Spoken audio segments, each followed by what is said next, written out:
علیہ وسلم نحن عباد محمد صلی اللہ علیہ وسلم وعلی نبیہ وآلہ عبد الدہور وکرما۔ میرے پسند ہے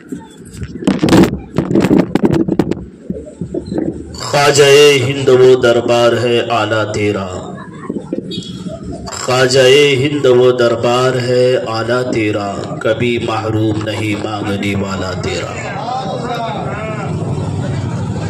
ہے تیری ذات عجب بحر حقیقت پیارے، ہے تیری ذات عجب بحر حقیقت پیارے، کسی تیراک نے پایا نہ کنارہ تیرا، کسی تیراک نے پایا نہ کنارہ تیرا۔ گلشن ہند ہے شاداب کلیجے ٹھنڈے، گلشن ہند ہے شاداب کلیجے ٹھنڈے، واہ اے ابر کرم زور برسنا تیرا، واہ اے ابر کرم زور برسنا تیرا۔ پھر مجھے اپنا در پاک دکھا دے شاہ،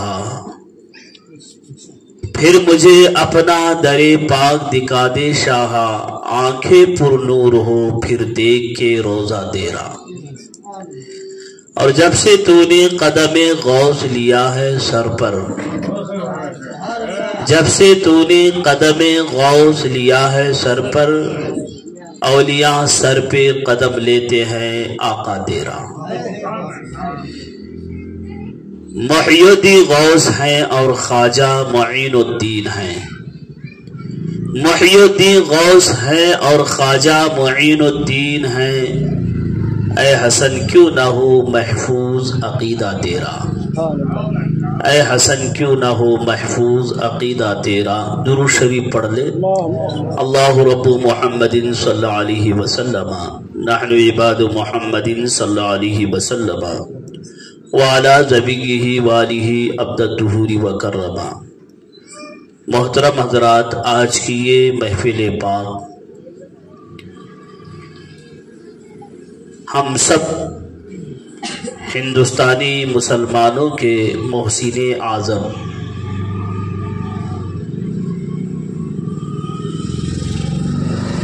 خواجہ خواجگاں سلطان الاولیاء امام العاشقین حضرت سیدنا معین الدین حسن سنجیری غریب نواز رحمت اللہ علیہ کے نام سے منسوب ہے۔ حضرت خواجہ غریب نواز رحمت اللہ علیہ اللہ جل مجدہ الکریم کے وہ برگزیدہ اور مقدس بندے ہیں کہ اللہ تبارک و تعالی نے آپ کو بے شمار خوبیاں عطا فرما کر اس خاکدان گیتی پر بھیجا، اور آپ کے توسل سے اس کفرستان ہند میں اسلام کو بے انتہا فروغ حاصل ہوا۔ ہندوستانی مسلمانوں پر سلطان الہند عطائے رسول خواجہ غریب نواز کا بڑا احسان ہے۔ یوں تو ہندوستان کی سرزمین پر حضرت سلطان الہند عطائے رسول خواجہ غریب نواز رحمت اللہ علیہ کے تشریف آوری سے قبل ہی صدیوں پہلے اسلام آ چکا تھا۔ آپ سے پہلے بہت سارے بزرگان دین ہندوستان تشریف لائے، ان کی کوششوں سے ہندوستان کی سرزمین پر اسلام کی شمع روشن ہو چکی تھی۔ لاہور میں حضرت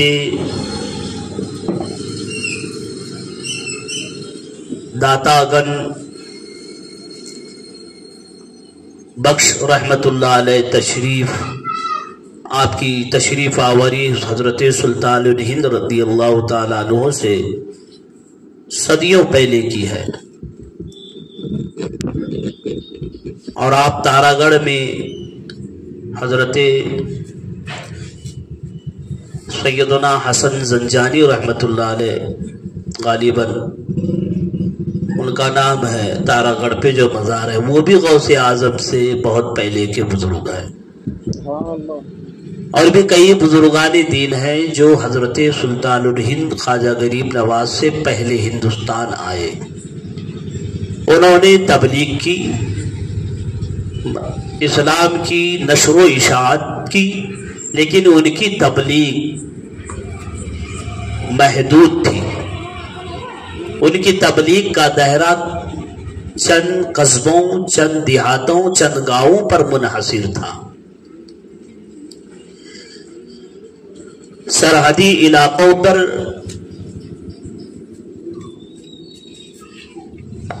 کافی تعداد میں مسلمان ہو چکے تھے، لیکن حضرت غریب نواز رضی اللہ تعالی عنہ کی تشریف آوری نے اس تبلیغ میں چار چاند لگا دیے۔ جو چند علاقوں پر منحصر تھا، حضرت غریب نواز کے آنے کے بعد پورے ہندوستان میں اسلام کی روشنی پھیل گئی۔ آپ کو حیرت ہوگی جب آپ تاریخ کا مطالعہ کریں، ہندوستان کی حالات اس وقت جب حضرت سلطان الہند رضی اللہ تعالی عنہ کی آمد ہوئی، اس سے قبل ہندوستان کے اس قدر برے حالات، یہاں کے کفار پوری دنیا میں مشہور، کفر و شرک، گمراہی میں اور بدعقیدگی میں یہاں کے کفار تمام دنیا بھر کے کفاروں سے بدتر تھے۔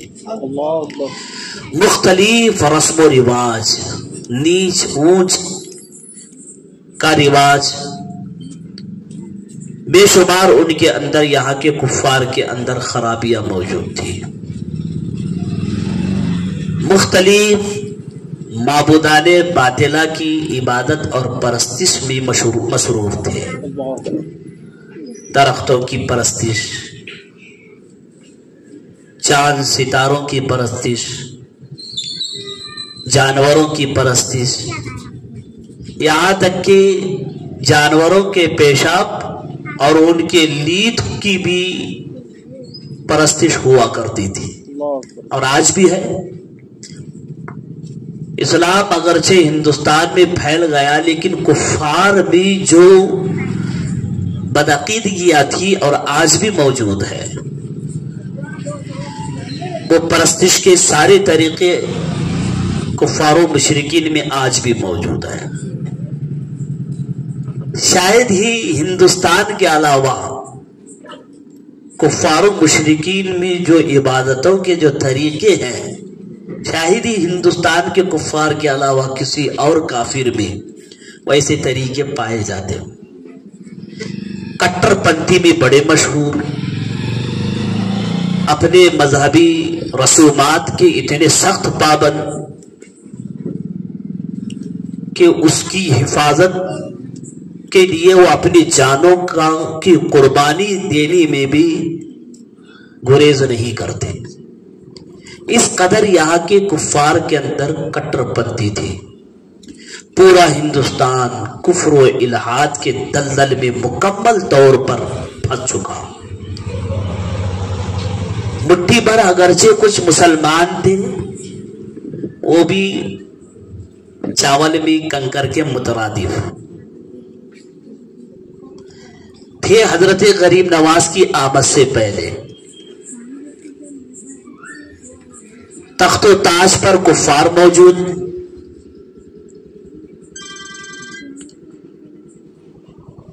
حضرت غریب نواز رضی اللہ تعالی عنہ کی جب آمد ہوئی، ابھی یہاں پر اسلامی حکومت کی داغ بیل بھی نہیں پڑی تھی۔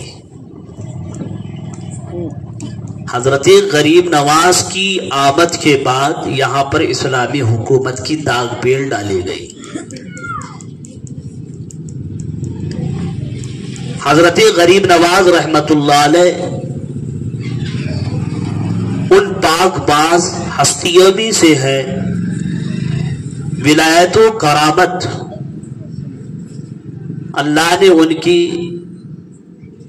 شیر خارگی کے عالم ہی میں ان کی پیشانی پر ودیعت فرمائی تھی۔ حضرت غریب نواز ان اولیاء کبار میں سے ہے جو ماں کے پیٹ سے ہی ولی بن کر کے آئے، بچپن سے ہی ولایت کے آثار ظاہر۔ آپ کی ولادت ہوتی ہے جس رات اور جس شب آپ کی ولادت ہوتی ہے، ایک آسمان سے نور ظاہر ہوا، حضرت سیدنا غیاث الدین رضی اللہ تعالی عنہ کے گھر پر نازل ہوا، اور جس روشنی سے سنجر کا پورا علاقہ منور ہو گیا تھا۔ لوگوں نے یہ سوچا کہ سورج نکل آ گیا، صبح نمودار ہو گئی۔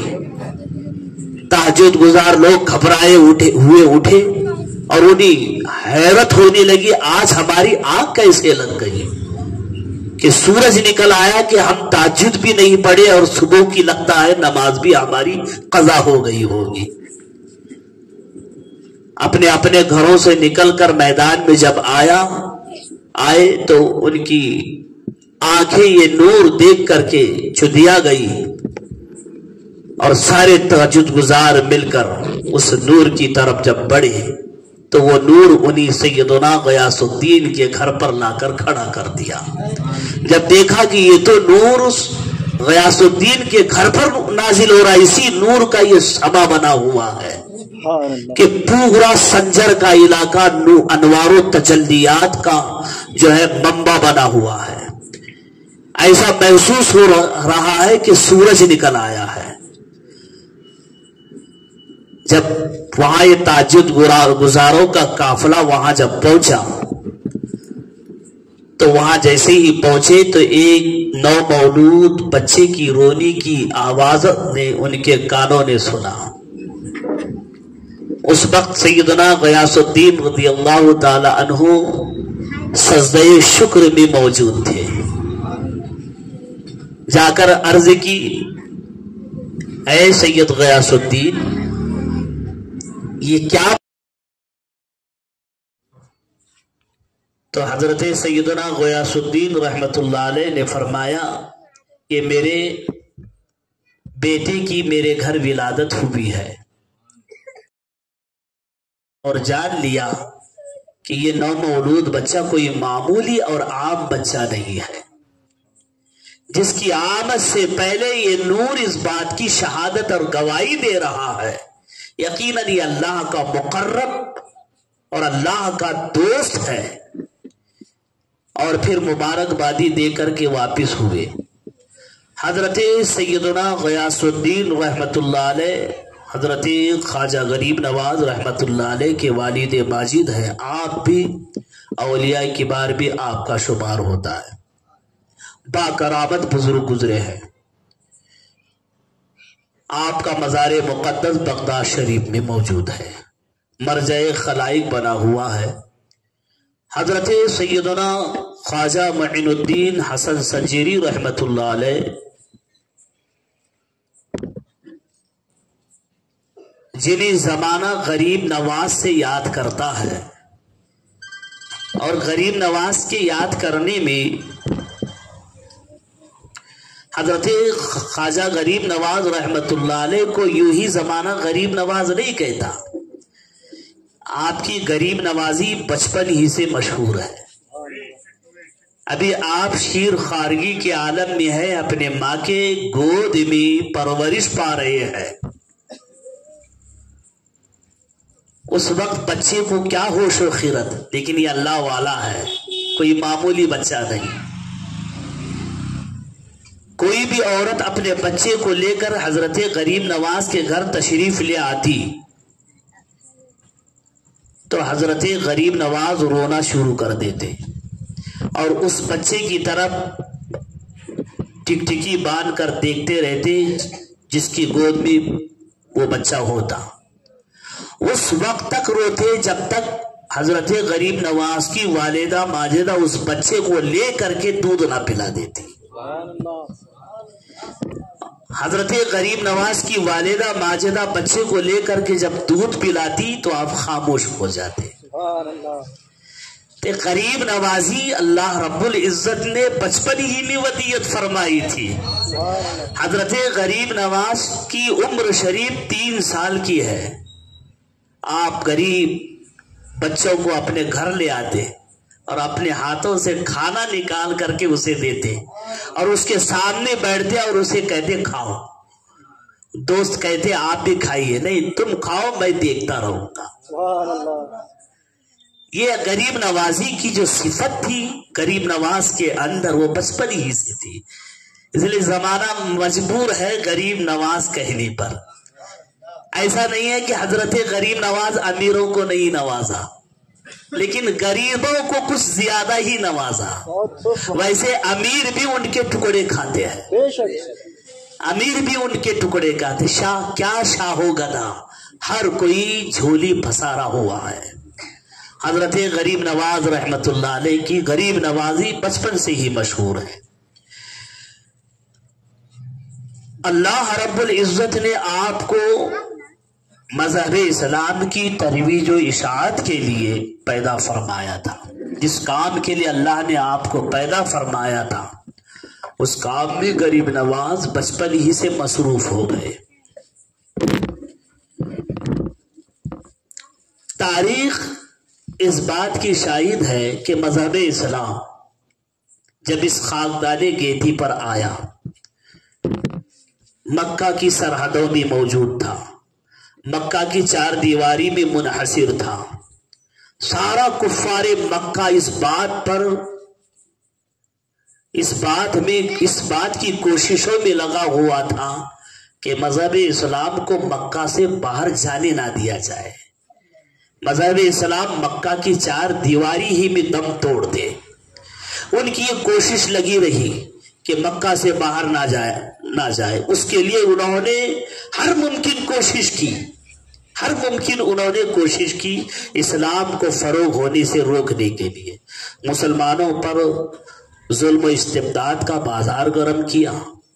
مسلمانوں کو پکڑ کر کے ان پر دباؤ ڈالا اور خود صاحب قرآن محمد رسول اللہ صلی اللہ علیہ وسلم پر جو ہے بڑے بڑے مظالم ڈھائے تاکہ آپ تبلیغ سے باز آ جائے.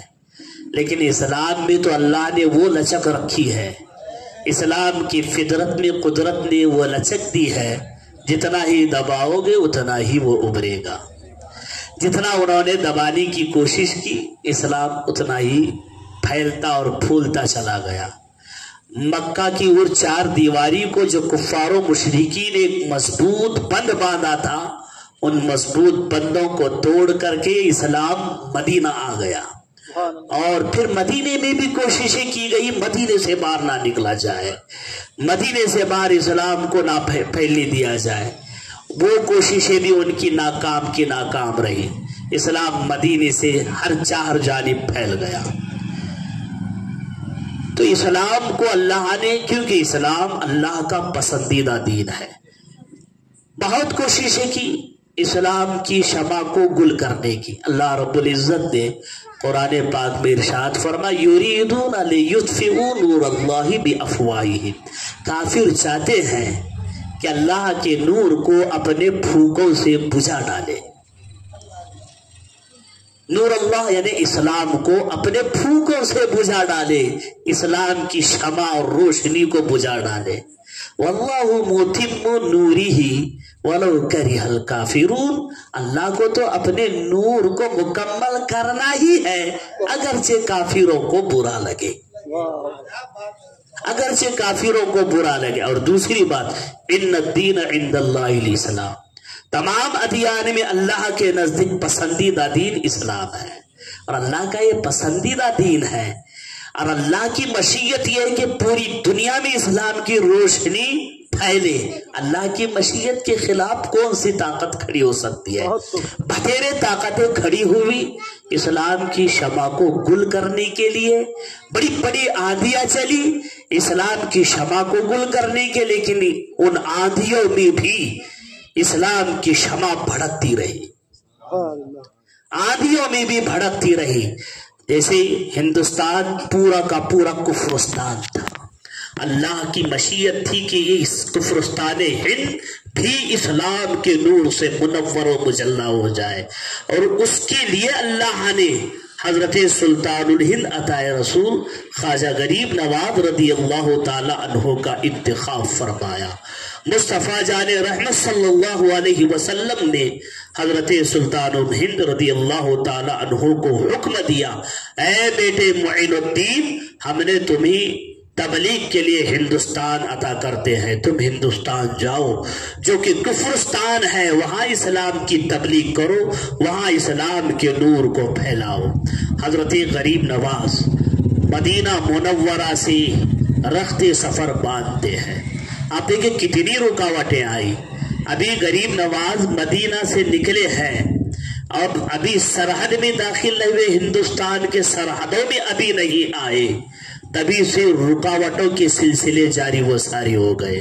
یہاں کے کاہنوں، نجومیوں اور جادوگروں، سادھوؤں اور پنڈتوں کو معلوم ہو گیا کہ ایک نامعلوم طاقت کا ظہور ہونے والا ہے ہندوستان میں۔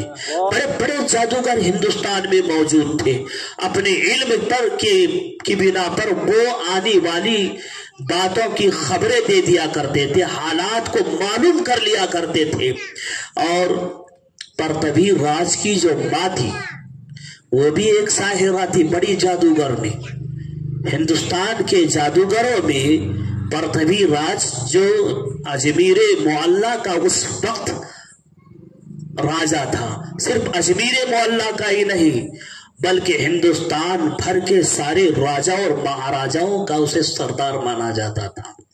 ہر معاملے میں وہ فوقیت رکھتا تھا، بہادری میں، شجاعت میں، لشکر میں، جاؤ حشمت میں، مال و دولت میں، ہر اعتبار سے وہ تمام راجاؤں اور مہاراجاؤں پر فوقیت رکھتا تھا۔ اسی وجہ سے پرتوی راج جو تمام راجاؤں کا سردار مانا جاتا تھا اس وقت، اس کی جو ماں تھی وہ بڑی ساحرہ تھی۔ اس نے اپنے ایک دن بیٹے سے کہا، بیٹا مجھے معلوم ہو رہا ہے ہندوستان کی سرزمین پر کوئی ایک ایسی طاقت آنے والی ہے جس کا مقابلہ کوئی نہیں کر سکتا، لہذا ہمیں کوشش کرنی چاہیے وہ طاقت ہمارے اس ملک میں آنے سے پہلے ہی اس طاقت کا ہم خاتمہ کر دیں۔ عزیزان ملت اسلام، تاریخ کا آپ مطالعہ کریں، حضرت غریب نواز کو ہندوستان آنے سے روکنے کے لیے کیسے کیسے ہتھ کنڈے استعمال کیے گئے۔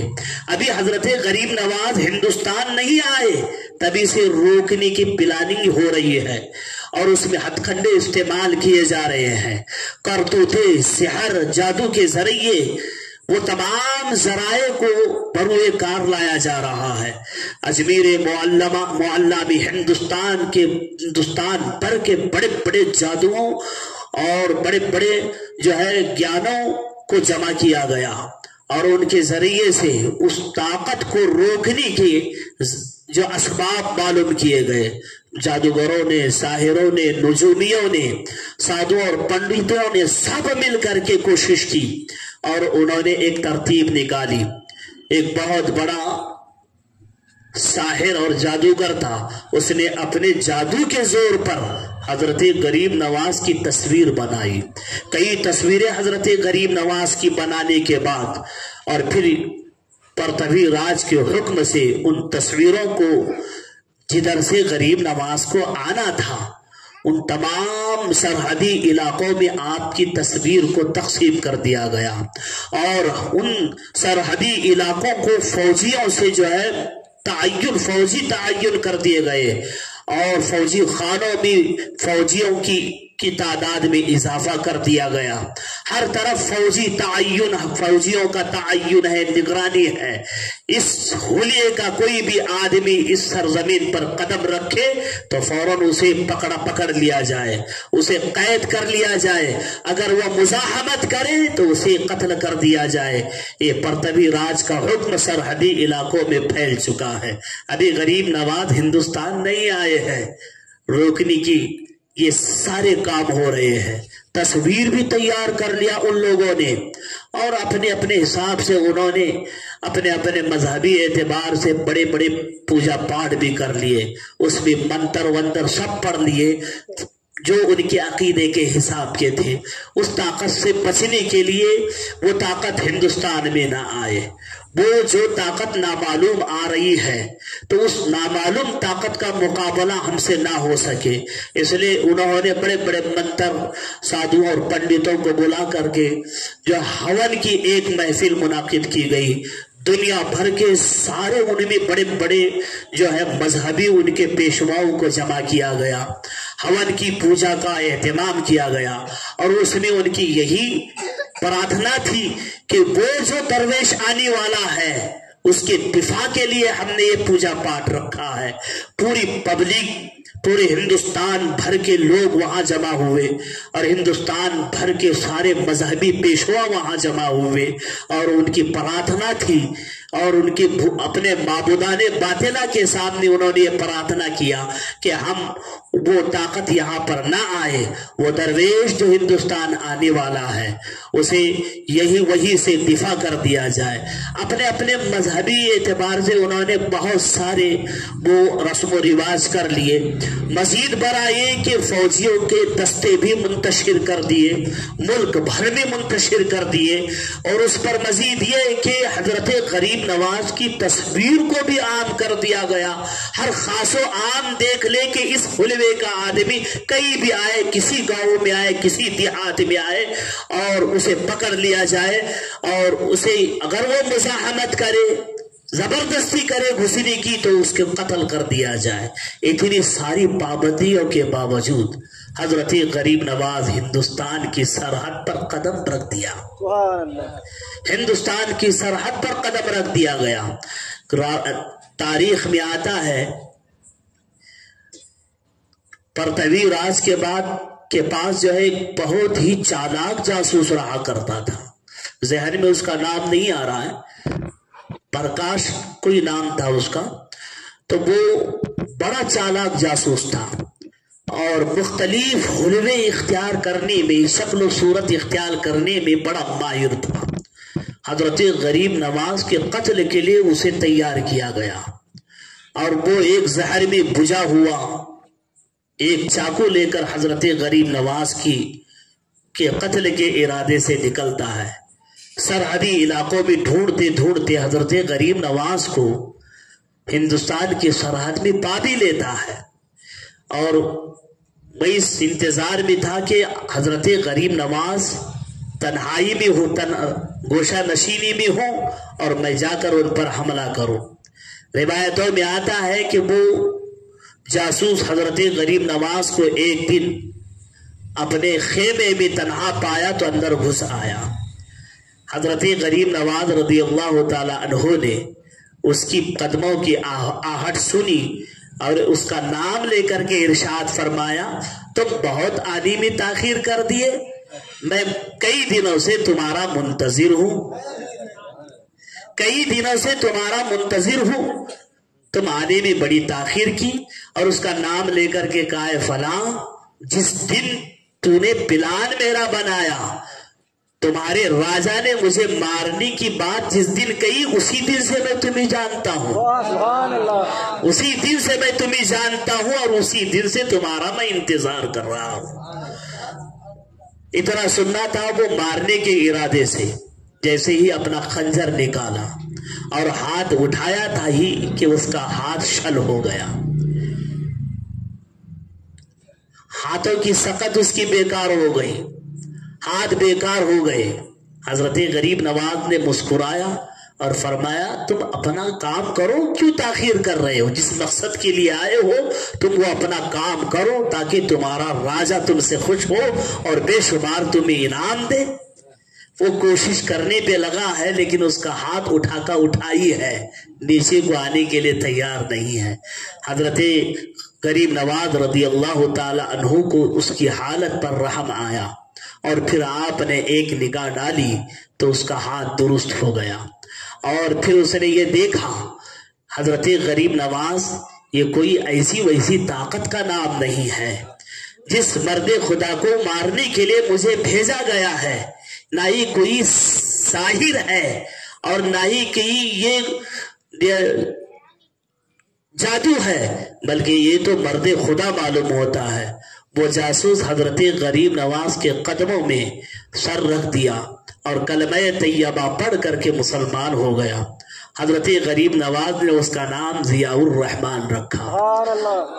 یہ پہلا مسلمان تھا جو غریب نواز کے ہاتھوں میں ہندوستان کا پہلا۔ یوں تو حضرت غریب نواز مدینہ سے چلے ہیں اور راستہ بھر تبلیغ کرتے آئے ہیں اور سینکڑوں کی تعداد میں مسلمان کرتے ہوئے آئے ہیں، لیکن سرحدی علاقے میں جب داخل ہوئے ہندوستان کے تو اس جاسوس کو کلمہ پڑھا کر مسلمان کر دیا۔ اسی طرح حضرت غریب نواز ان ساری بندشوں کو توڑتے ہوئے آگے بڑھتے ہی چلے گئے، کسی کو کچھ خبر بھی نہیں ہوئی کہ غریب نواز ان کے نظروں کے سامنے سے گئے ہیں۔ یہاں تک بڑھتے بڑھتے حضرت غریب نواز دہلی تشریف لائے۔ اب اندازہ کریں کہ اتنی سخت پابندیوں کے باوجود غریب نواز آئے کیسے، اور آ کر کے اجمیر معلیٰ کو اپنا مسکن بھی بنا لیا، اس کے بعد بھی غریب نواز کو کسی نے پکڑ نہیں پایا۔ اللہ کا ارادہ تھا، واللہ متم نورہ ولو کرہ الکافرون۔ ہندوستان جو کفرستان تھا، اس کفرستان کو اسلام کے نور سے منور کرنے کا اللہ نے ارادہ کر لیا تھا۔ اگرچہ کافروں کو برا لگے، اللہ کو اسلام ہندوستان میں اسلام کی روشنی سے ہندوستان کو منور کرنے کا اللہ نے کی مشیت تھی۔ اللہ کی مشیت کے خلاف کون سی طاقت کھڑی ہو سکتی ہے؟ سبحان اللہ۔